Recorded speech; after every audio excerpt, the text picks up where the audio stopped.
Chief Reverend Venerable Dr. K. Sri DhammaNanda, Organizing Chairman Mr. Ui Siok Tong, Mr. Lim Yok Ki, Chairman of KK Zeying Buddhism Research Society, leaders of Buddhist temples and societies in Sabah, friends, ladies and gentlemen.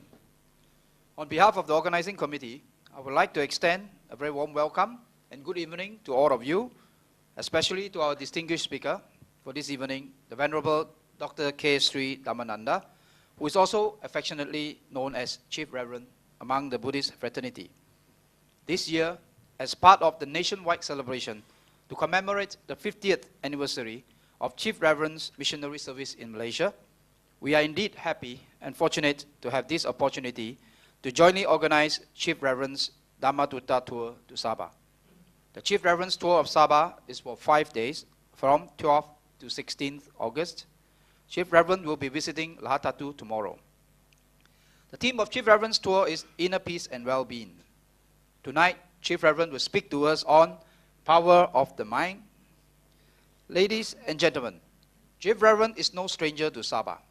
Chief Reverend has been to Sabah on several occasions over the last 2 decades. Permit me, Venerable Sir, to give a brief introduction of your good self. For those of you who were with us here on Monday night, please bear with me. Chief Reverend was ordained as a novice monk in Kirindi Vihara in Sri Lanka at the age of 12 and given the name DhammaNanda, which means one who experiences happiness through the Dharma, or Buddha's teachings. At the age 22, Chief Reverend received his higher ordination, Upasampada.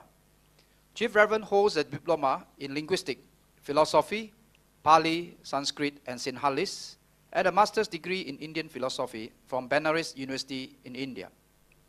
In recognition of his scholarship and contribution to Buddhism, the following universities have offered honorary doctoral degrees to Chief Reverend. That I have been working here in this country to promote Buddhism for 50 years. But I have not converted even one person into Buddhism. What a failure. 50 years. But I think few hundred thousands might have accepted Buddhism in many parts of the world after reading our publications and after attending to various religious talks. But I did not convert anybody. Tonight, our talk is Power of the Mind. First, we must understand what is mind and where it is. When Albert Einstein was asked this question,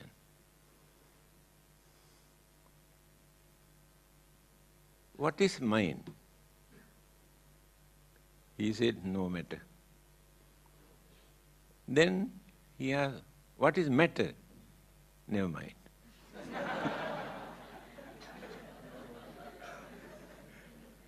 Correct answer.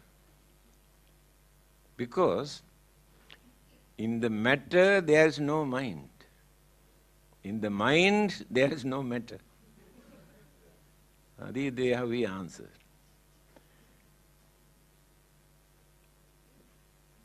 People had a belief for thousands of years that mind is in our heart, located in our heart. That is why still we use some word like kind-hearted, cruel-hearted, thinking that is in the heart. Later, medical science found out it is not located in the heart, but in the brain. So when they maintain this belief that mind is in the brain, psychologists discovered mind is not located in the brain. Now where it is? There is no particular organ in our physical body for mind to live or to accommodate. This is the latest discovery. Mind is an energy.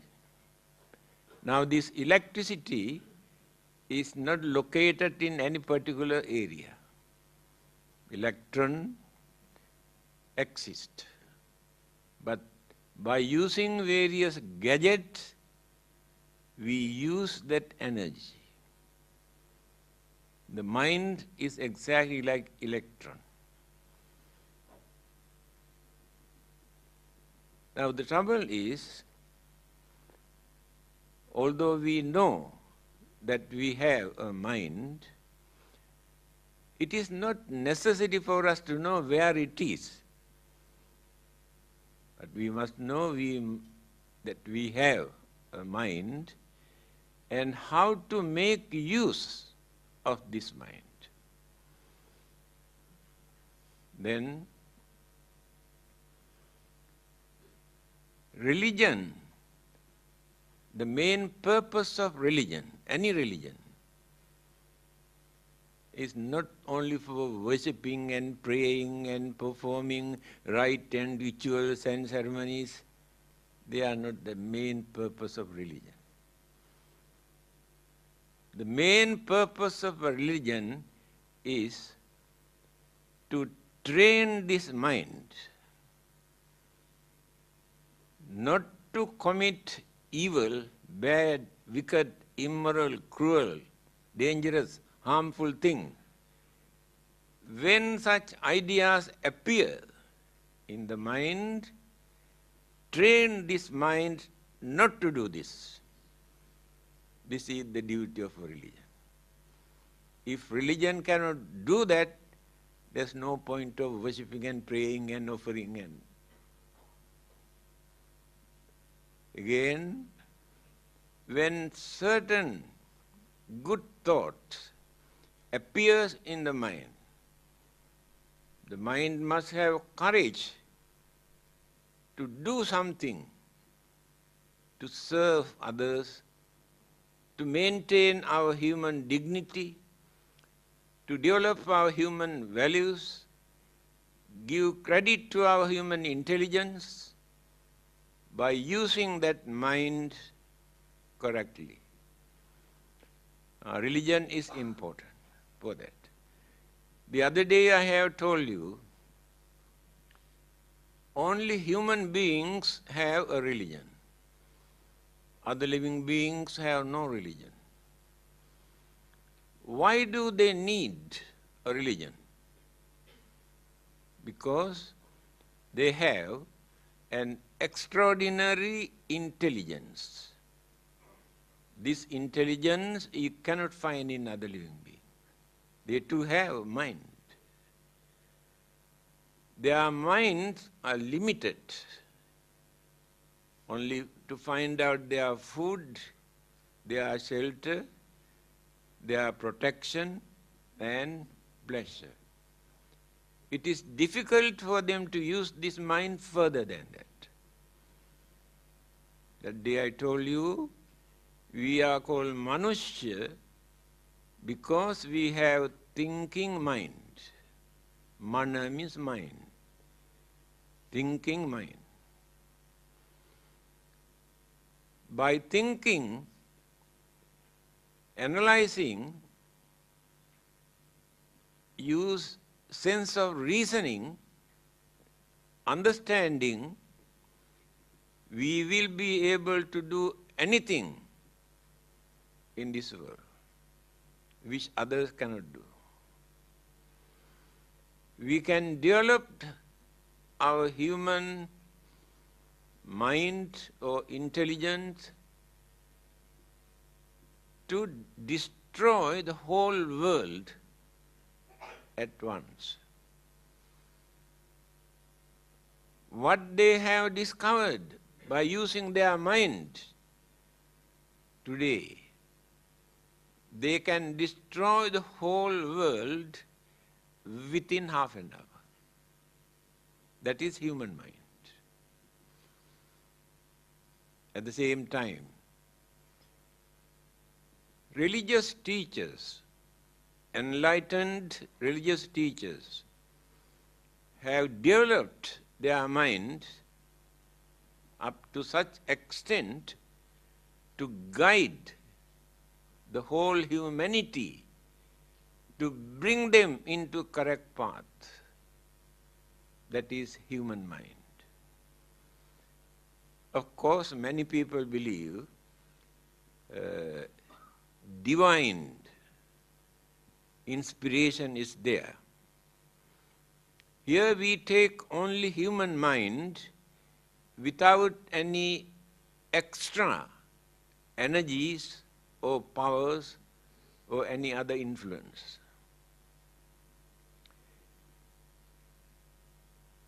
When the Buddha wanted to explain what this mind is, he said, Durangamang ekacarang asarirang guhasayang. The nature of the mind. He says, I have never seen another energetic, strong force or energy in this world other than the human mind. Human mind is the most strongest energetic force in this world. That which works so rapidly. We know lightning. Appear and disappear, we have no time to see lightning.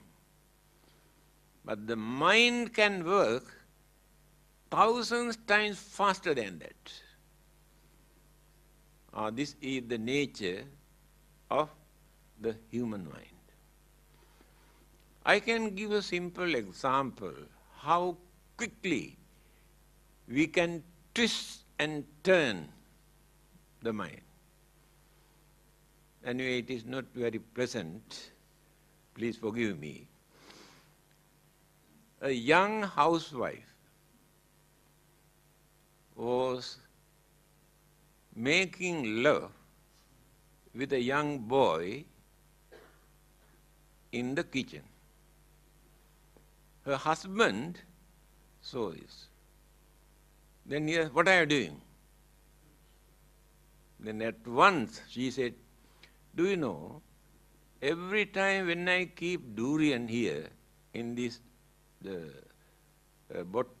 bottle, I can see 2-3 pieces are missing. When I asked this boy whether he took, he said no. Today I wanted to smell his mouth, whether he has taken the durian or not. 1 second. Within 1 second, she narrated this story. That is more than enough for you to understand the nature of your mind. You can twist and turn so rapidly, there's no another energy that which can work so rapidly. That is why Buddha says, there is no another energy that which can work so rapidly other than the human mind. Eka charang. Mind has no companion.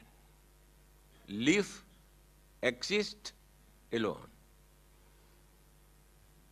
Today there are 6 billion human beings in this world. You cannot find 2 human beings who think equally. Each and every person thinks individually.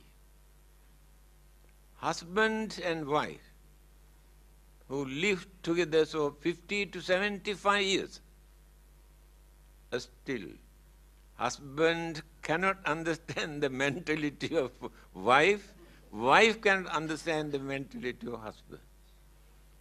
This is the nature of the human mind. Asarirang. There is no formation as an object, either tangible or visible object, to say this is mind. It is invisible and formless. Guha sayang. By catching this word, many people thought that it is in one of the organs of our body. Live in a cave, guha sayang.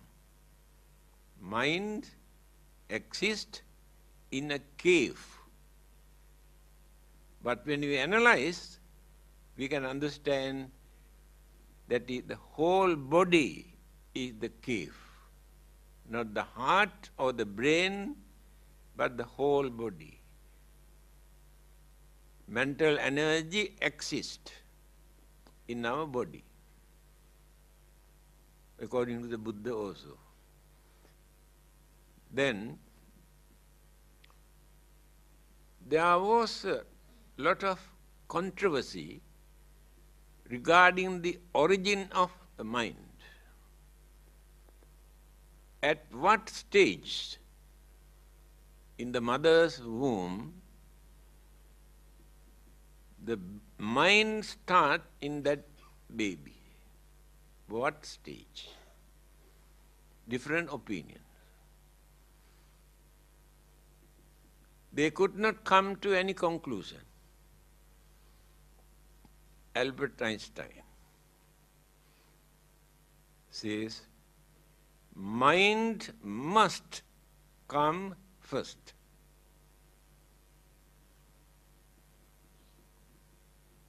Exactly what the Buddha has said. He said, Viññānaṁ mātukuchismiñ okkamati.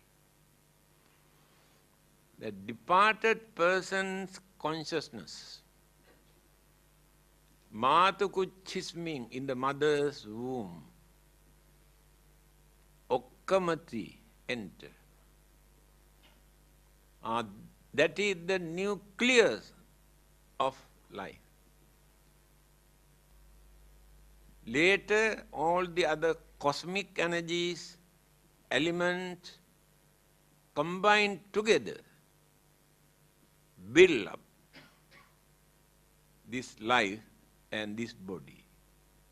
Started from the mind. Albert Einstein said, mind must come first. Of course, when we study the followers of various religions, they use another word, soul. But the Buddhists use the word consciousness, not the soul. What is consciousness?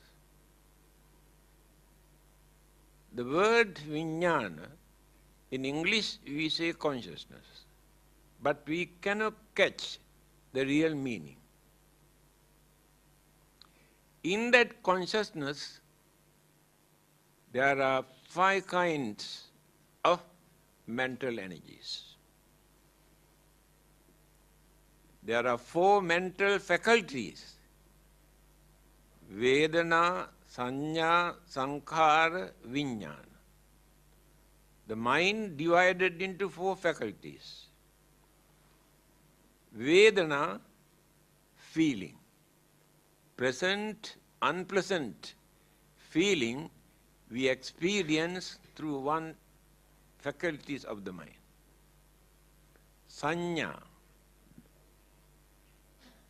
conceive, perceive,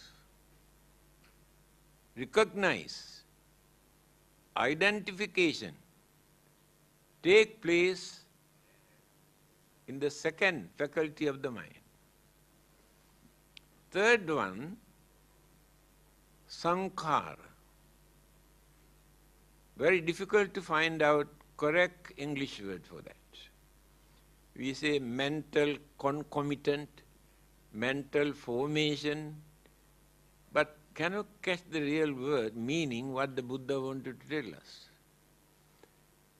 Modern scientist, psychologist says, we think our knowledge about the human mind is very advanced.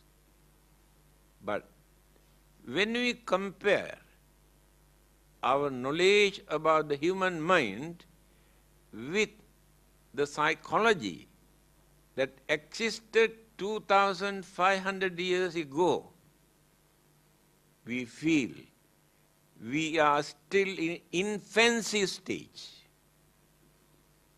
because there are many things still they could not understand the nature of the human mind. And this is one of them. Sankhara.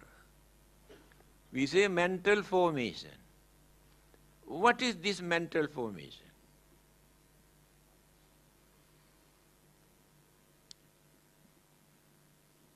All our mental activities, wholesome, unwholesome, our habit, nature, character, behavior, attitude, way of life, all these things are energies. When all these things combine together, take as one mental faculty, sankhara. After gaining enlightenment under the Bodhi tree, certain words came out from the Buddha's mouth, although there was nobody to listen. He said few words. One line is, Visankhara gatang chittam. Chitta means mind. Now in my mind, there are no sankhara, no mental formation of accumulations of all those things just now I mentioned. Mind is free after gaining enlightenment. Now, we are the result of what we were. We will be the result of what we are. Even children also can understand this language. We are not referring to any religion. This is the nature of the mind. Here we are using our character, our behavior, our attitude, our way of life, our way of thinking, by using the same attitude that we maintained during the last existence. That is why by nature, by birth, each and every person has his or her own character. Assume in one family there are 5, 6 children. Same parent, same environment, same education, no differences. But when you study, one person is very intelligent, another one is very stupid. One is criminal-minded, another one is religious-minded. One is very generous, the other one is very stingy. Then who has given this attitude, mental attitude? Do you think given by the God or given by the parents? No. That is their own. That is how we continue our attitude. We continue life after life. Wholesome, unwholesome attitudes. Small children very easily learn bad things. No need to teach purposely. We do not send them to school to learn bad things. We do not send them to take private tuition to learn bad things. Naturally they learn all the bad things. No need to teach. But to teach good things, you had to send them to school, we had to send them to private tuition, you had to beat them, scold them. Even then they are very lazy, very difficult to gain that knowledge. That is why we are used to do more bad things than good things. That is why from our childhood, very easily we learn bad things. Very easily we learn. Good things, we had to use our full effort to learn, otherwise cannot. Now religion is called agama. This is an ancient word. Even 2000 years ago, in a Buddhist book, we used this word, agama, religion. It's a very meaningful word. Here now they pronounce as ugama, but the original word is agama. A means purposely. Gama means approach. Purposely we must approach. That is religion. Why? Religions never come to us. But all the other things, so many things come to us. We accept. But religions never come to us. There's nobody to bring religion by birth. Just because we were born in Buddhist family, Christian family, Hindu or Muslim families, then our parents and elders train us, teach us to follow them. Supposing we separate few children from different religious groups, no connection with any religion, allow them to grow. They never talk anything about religion. That is why I told you, they never bring religion by birth. That is why it is called agama. Purposely we must approach, we must accept, we must believe. But many other things naturally come to us, then we accept. Then our habit, nature, character, behavior, intelligence, stupidity, all these things are our nature. By nature, we maintain. Again, religion is important for us to train the mind not to continue those evil, bad attitudes, but to cultivate all the good attitudes and virtues. If religion cannot do this, there's no point of following any religion. We fight only for religious labels. They are not fighting for religion. Very unhealthy religious competition is going on. For what? To give a label. If we can remove this label, no Buddhism, no Christianity, no Hinduism, no Islam, only religion. No competition, no challenges, no jealousy, no discrimination, no hostility, because those labels are not there. They are fighting for these labels. Our religion, my religion, egoism. Our egoism works through this religion. I want to increase the number of followers of our religion. Whatever rubbish we believe in the name of religion, but we want to bring them into our religion. This is the nature. Why religious unhealthy?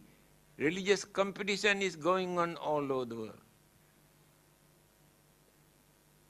If we can remove these labels, the Buddha was not a Buddhist. Do you know that? Jesus was not a Christian. Do you know that? We have given these labels. We are the followers of the Buddha or Jesus. Therefore, we are Buddhists, they are Christians. But the founders of these religions did not introduce any label. What they wanted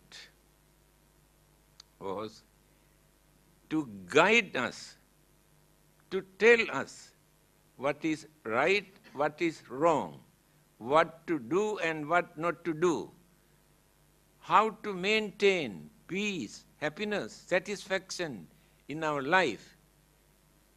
These are the duties of a religion. Unfortunately, today, religion has become the main cause of violence and bloodshed and war. Then what is the use of that religion? Because they drag religion into the battlefield and try to show, we are fighting for this religion. Those who have planned to destroy World Trade Center in America, nearly 4,000 innocent people had to face death, untimely death. All are innocent people. $1.5 trillion of property completely burned. Having done that, organizers say, well done. Very well done. God bless them. That is why the day I told you, now heaven has no place, fully packed. The more you destroy the followers of other religion, the more easily you can go to heaven. This is religion. What a pity. How our human mind, our greed, our jealousy, our selfishness polluted the purity of religion. There is no religion in this world that which encourages for people to create this kind of cruelty for innocent people to suffer. So today we are using religion for that. This is the nature of the human mind. Religion is to train and tame and culture the human mind. But human mind polluted religion, misusing, abusing name of religion. The most unreliable persons, living beings in this world are the human beings. We can trust animals, other living beings, because we know their nature, their character, their way of life. but we cannot understand the nature of human being because of that human mind. To train this human mind, different religious teachers have introduced, taught different methods. Many people started to worship and pray and do some recite something. While doing this, they tried to guard their mind. Somebody asked whether the God has any time to sleep. Because he has created everything, whole world, must keep an eye on what they are doing. He has no time to sleep. But some people say there is. When people pray, at that time God gets the chance to sleep. Why? God knows at that time they don't do any bad thing, any harm to anyone. God can trust them while they are praying. So in that sense it is useful. But that is not enough. We pray and pray and pray, go back and started violence and bloodsheds and all wicked, immoral things. Because the mind is not trained. Mind is not cultured. Mind is not developed. But we developed cunningness and selfishness. These are the most dangerous weapons in human mind. Cunningness and selfishness. And these two things we cannot find in other living beings. They do not know what is cunningness.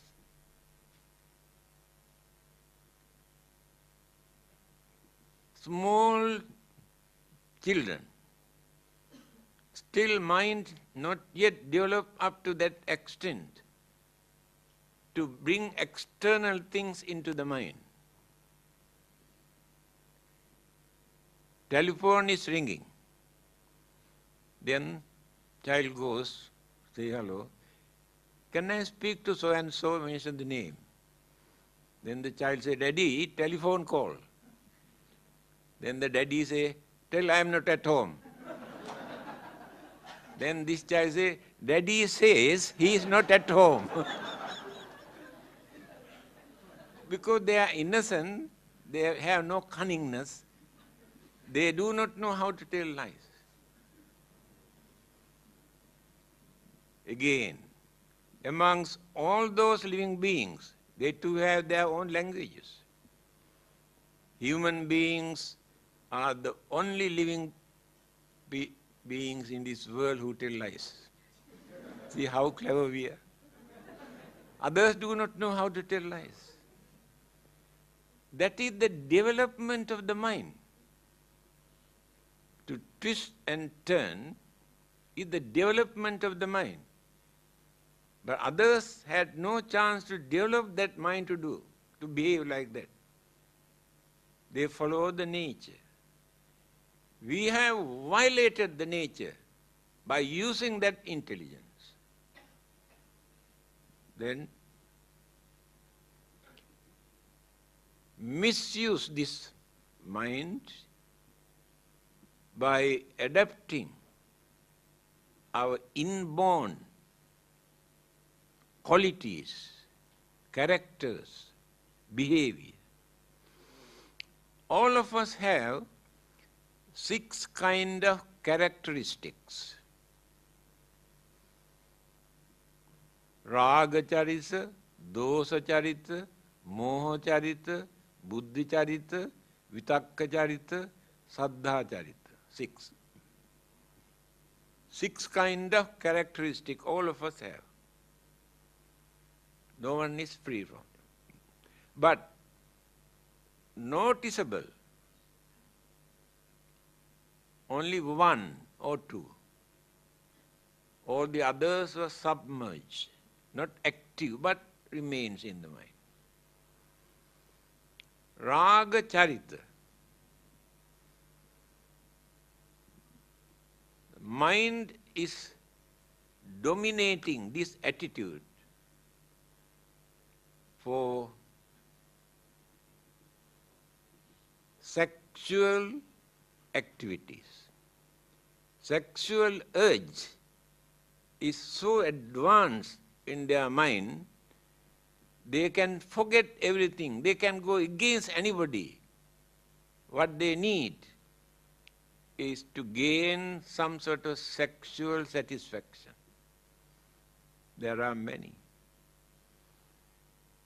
That is their character. The other things are not so important today. Dosa charita, anger, hatred, very hot-tempered. One word is enough for them to flare up their anger and to create very bad atmosphere. By nature. It is not that purposely they create this. They are inborn qualities because of their habits. But some people, although they have ingredients in the mind, they can keep under control. That is why some are very hot-tempered, some have a lot of patience. Raga charita, doha charita. Moha charita, very narrow-mindedness. Understanding capacity is very low by nature. We try to teach them, advise them, guide them, but they cannot catch, they cannot grasp by nature. They cannot change that. Buddhi charita, intelligence. From childhood, we can see many children are very intelligent. They can understand things very easily, but many others cannot. That is their own quality. By threatening, beating, forcing, they cannot change that. If they are weak, if they are advanced, not necessary to force, very easily they can grasp, use their sense of reasoning very easily. Raga charita, doha charita, moha charita, buddhi charita. Vitakka charita, confused mind. Many people cannot decide whether to do or not. Confusion in the mind. Cannot come to any conclusion to decide to do or not. Their nature is such. Since they cannot decide, they go and discuss with others to do or not to do. You know, there is a saying, when the husband cannot decide to do or not to do, go and ask the wife whether to do or not. If wife says yes, can do, then don't do, then you will succeed. If wife says yes, you can do, then don't do that. That is the way how they have treated women in those days. Napoleon Bonaparte, a great man, what he has said. He said, if you want to teach anything to women, please don't teach them anything to think, because they do not know how to think. Teach them something to believe, then they will accept. Just to believe. The bad reputation they have created for thousands of years about the women. But the Buddha has mentioned in his teaching, Naso sabbesu tanesu puriso hoti pandito. Purisa means man. Ithipi pandita honti. Ithi means a stri, woman. We must understand, man is not the only wise person. Woman also wise, the Buddha said. He was the first person, religious teacher, who wanted to break this traditional belief that women are lower than men. Remember, mind is neither male or female. Mind is free. A bhikkhuni, a Buddhist nun, was meditating long ago. Somebody came and told her, you are a woman. Why do you want to waste your time for meditating? What do you can gain by meditating? Then this bhikkhuni or nun said, Itti bhavo king kaira chittam misu samahite. If the mind is ready, it makes no difference with the man or woman, because the mind is neither male nor female. Mind is mind. Please remember this. Now, our topic is to show the power of mind.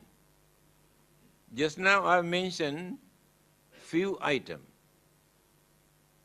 What kind of disaster, destructions that we can do by using our human mind. Even devils or ghosts or God also cannot do such destructive things. But human beings can. See how powerful human mind. Now let us think how to develop this mind. I told you religion is important for us. Let it be any religion. That religious label is not so important. To learn how to develop this mind, to avoid evil, to do good, to train the mind. This is the message of the Buddha. If anybody asks, actually what is Buddhism? Only these 3 lines. Sabba papassa akaranam, not to do bad thing. Kusalassa upasampada, do good things. Sachitta pariyo dapanam, try to purify your own mind. Etang buddhana sasanam. This is the message of every Buddha who appears in this world. Here, you must try to purify your own mind. Why the Buddha says like this? Nobody else can purify the other person's mind. The Buddha cannot purify your mind or our mind. God cannot purify your mind. But you can do. Very clearly Buddha says, Tumhehi kiccang atappang Sakkhataro Tathagata. You had to use your own mind to understand and to do this. But the Buddha cannot do for you. Nobody else can do for you. You had to do by using your mind.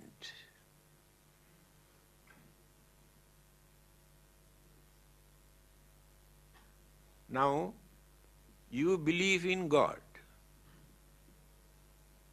You know you are very cruel. You know it is very bad.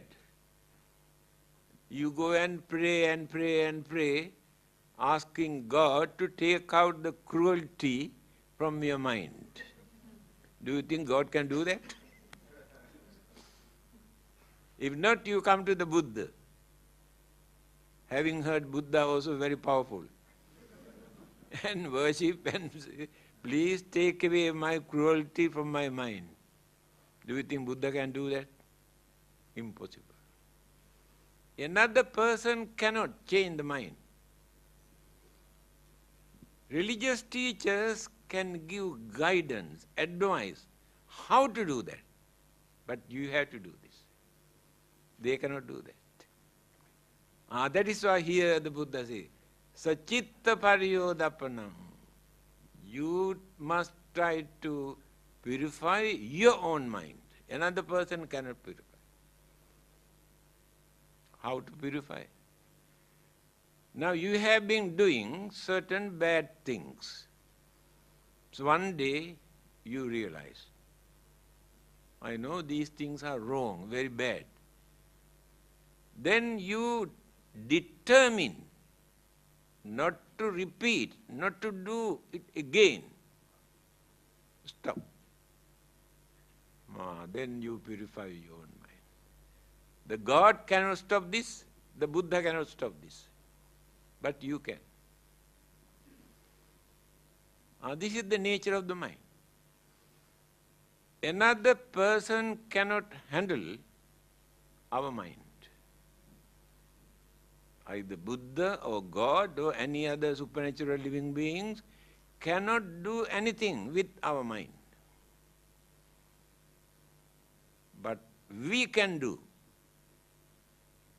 if we use our mind properly.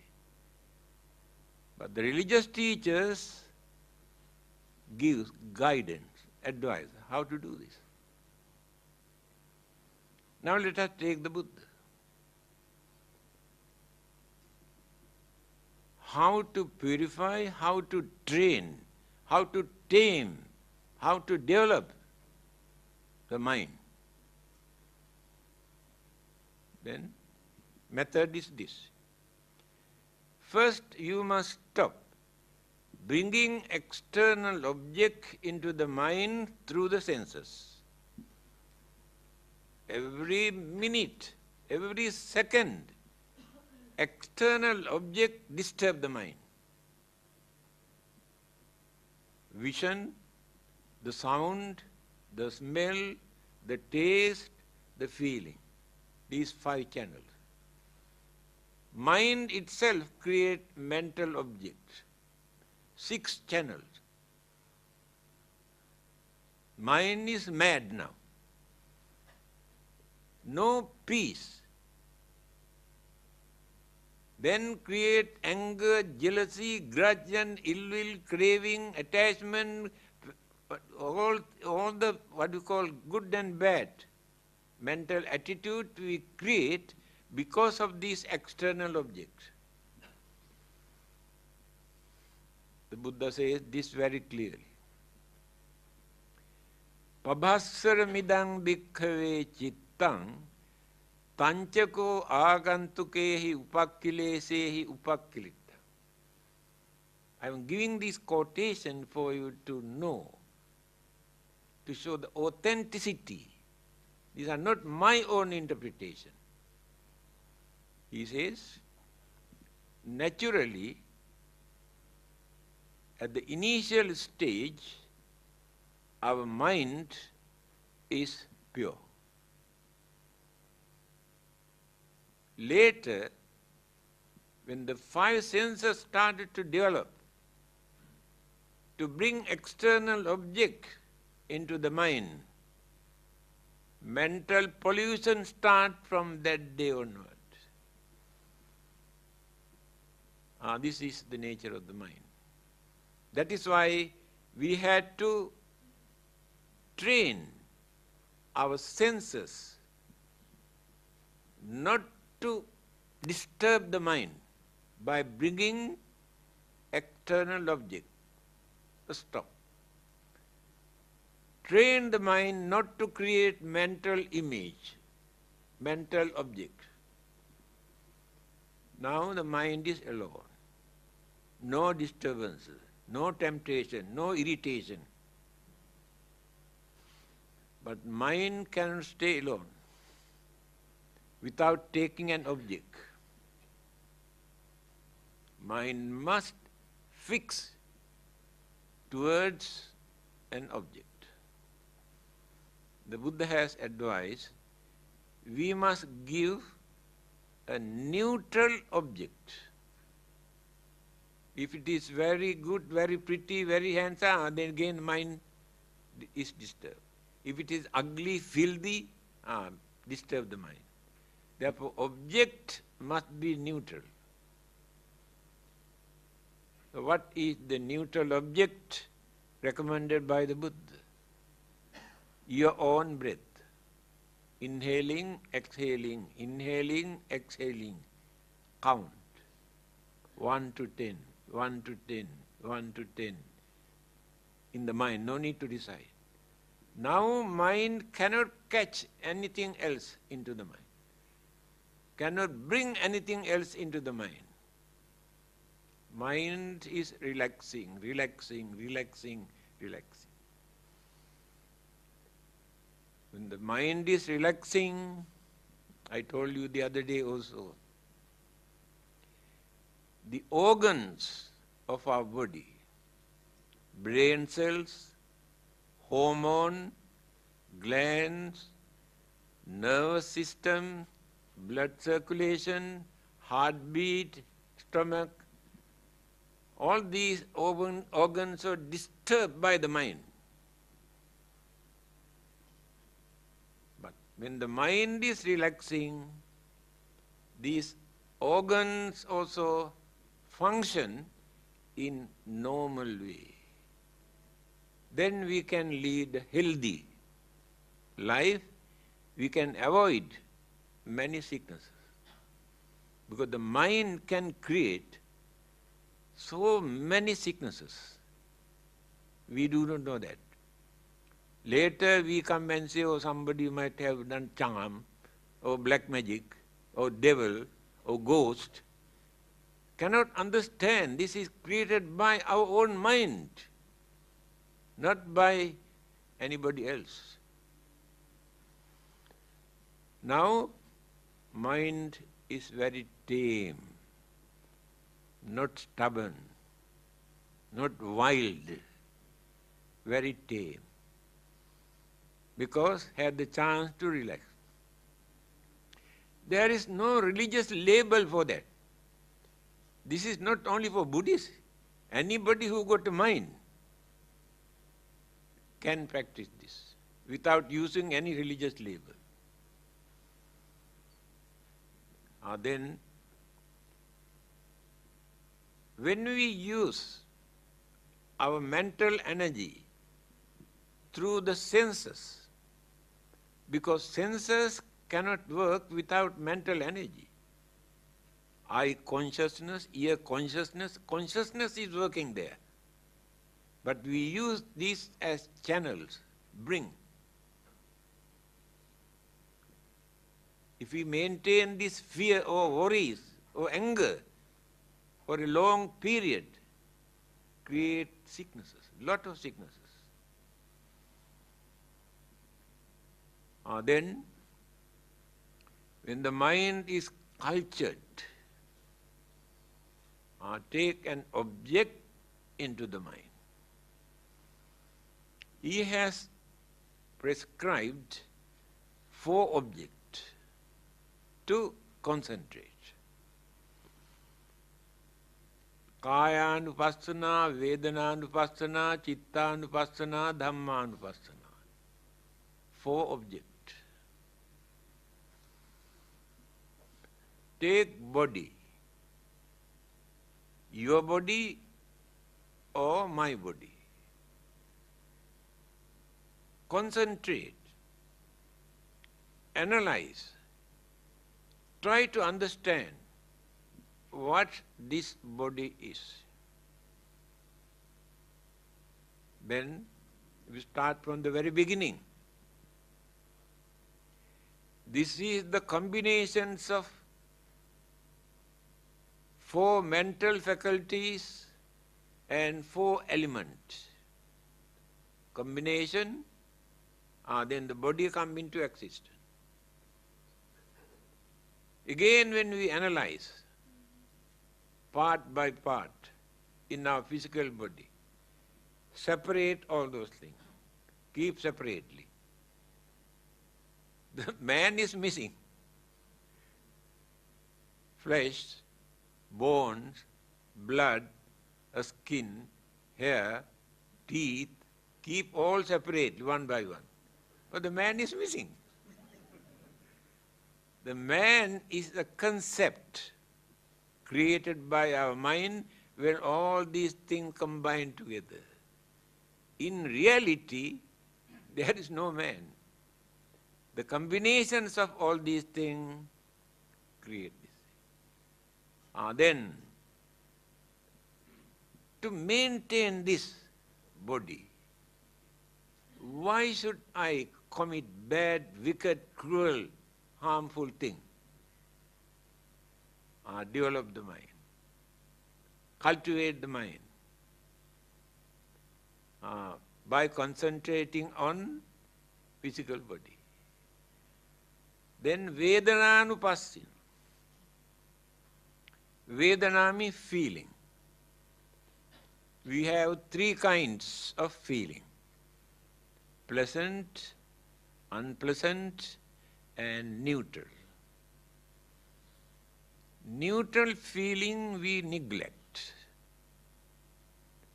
Pleasant and unpleasant feeling we take seriously. Take for instance, when you go out, you meet one of your best friends. Oh, embrace and laugh and joke and express happiness. And furthermore, then later you met your number 1 enemy. Your face becomes sour and very embarrassing, and so much of anger, jealousy, grudge and ill will completely pollute the purity of the mind. Feeling. Pleasant, unpleasant feeling. In between, you met so many people going here and there. No feeling. You don't want to look at their face, you don't know who they are. Just let them go. Neutral. But it is a feeling. Neutral feeling. When pleasant or unpleasant feelings appear, we have to concentrate. This unpleasant feeling, pain or suffering, so unpleasant feeling is not permanent. This is changeable. Impermanent. We should not hate the unpleasant feeling. We should not hate the pain or suffering. When the pain is here, focus the mind,